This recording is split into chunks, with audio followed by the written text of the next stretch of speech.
All right, we are on Genesis 31, starting with Jacob flees from Laban. But Jacob soon learned that Laban's sons were grumbling about him. Jacob has robbed our father of everything, they said. He has gained all his wealth at our father's expense. And Jacob began to notice a change in Laban's attitude toward him. Then the Lord said to Jacob, "Return to the land of your father and grandfather and your relatives there, and I will be with you." So Jacob, hold on, I'll use my God voice. Oh, wait, yeah, the Lord said to Jacob, okay, return to the land of your father and grandfather and your relatives there, and I will be with you. So Jacob called Rachel and Leah out to the field where he was watching his flock. He said to them, "I have noticed that your father's attitude towards me has changed, but the God of my father has been with me. You know how hard I have worked for your father, but he has cheated me, changing my wages 10 times. But God has not allowed him to do me any harm, for he said, 'The speckled animals will be your wages.' The whole flock began to produce speckled young. And when he changed his mind, he said, 'The striped animals will be your wages.' Then the whole flock produced striped young. In this way, God has taken your father's animals and given them to me. One time during the mating season, I had a dream and saw the male goats mating with the females were streaked, speckled, and spotted. Then in my dream, the angel of God said to me, 'Jacob.' And I replied, 'Yes, here I am.'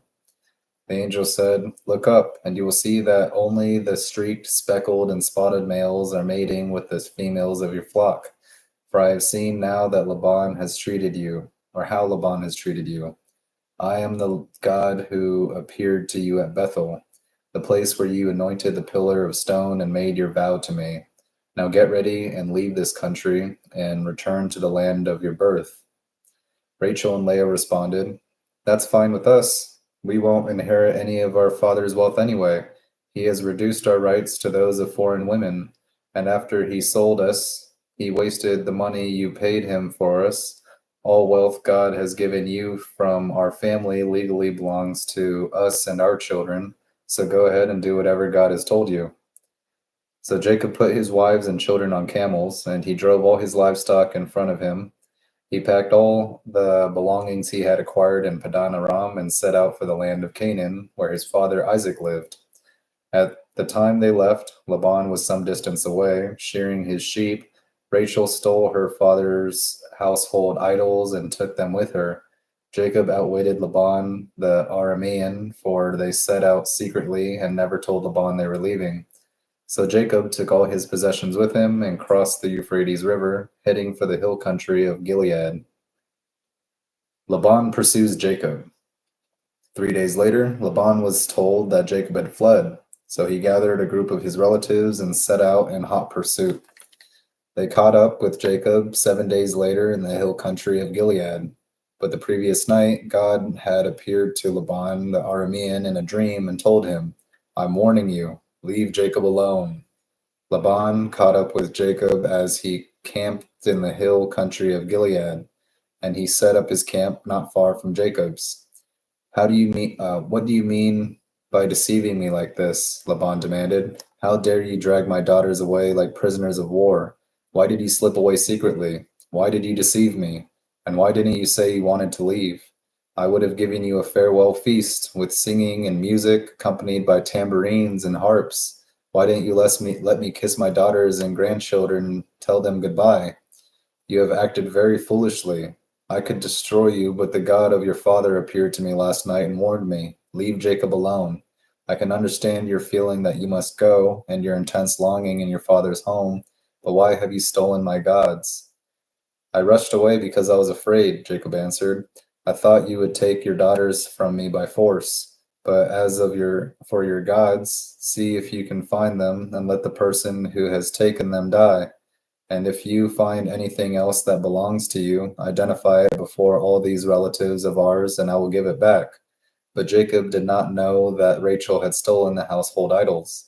Laban went first into Jacob's tent to search there, then into Leah's, and then the tents of the two servant wives, but he found nothing. Finally, he went to Rachel's tent, but Rachel had taken the household idols and hidden them in her camel saddle, Now she was sitting on them. When Laban had thoroughly searched her tent without finding them, she said to her father, "Please, sir, forgive me if I don't get up for you. I'm having my monthly period." So Laban continued his search, but he could not find the household idols. Then Jacob became very angry, and he challenged Laban. "What's my crime?" he demanded. "What have I done wrong to make you chase after me as though I were a criminal? Now show me what you found that belongs to you. Set it for our relatives for all to see. Let them judge between us. 20 years I've been with you, caring for caring for your flocks. In all that time, your sheep and goats never miscarried. In all those years, I never used a single ram of yours for food. If any were attacked and killed by wild animals, I never showed you the carcass and asked you to reduce the account of your flock. No, I took the loss myself. You made me pay for every stolen animal, whether it was taken in broad daylight or in the dark of night. I worked for you through the scorching heat of the day and through the cold and sleepless nights. Yes, for 20 years I slaved in your house. I worked for 14 years, earning your 2 daughters, and then 6 more years for your flock. And you changed my wages 10 times. In fact, if the God of my father had not been on my side, the God of Abraham and the fearsome God of Isaac, you would have sent me away empty handed. But God has seen your abuse and my hard work. This is why he appeared to you last night and rebuked you. Jacob's treaty with Jacob's treaty with Laban. Then Laban replied to Jacob, "These women are my daughters, these children are my grandchildren, and these flocks are my flocks. In fact, everything you see is mine. But what can I do now about my daughters and their children? So come, let's make a covenant, you and I, and it will be a witness to our commitment."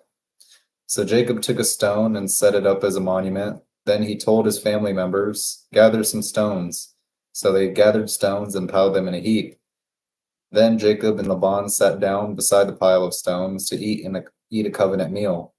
To commemorate the event, Laban called the place Jagar Sahadutha, which means witness pile in Aramaic, and Jacob called it Gilead, which means witness pile in Hebrew.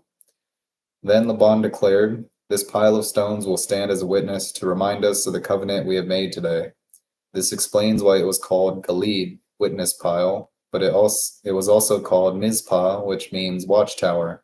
For Laban said, "May the Lord keep watch between us to make sure that we keep this covenant when we are out of each other's sight. If you mistreat my daughters or if you marry other wives, God will see it even if no one else does. He is a witness to this covenant between us." "See this pile of stones," Laban continued, "and see this monument I have set between us. They stand between us as witnesses of our vows. I will never pass this pile of stones to harm you, and you must never pass these stones or this monument to harm me. I call on the God of our ancestors, the God of your grandfather Abraham, and the God of my grandfather Nahor, to serve as a judge between us."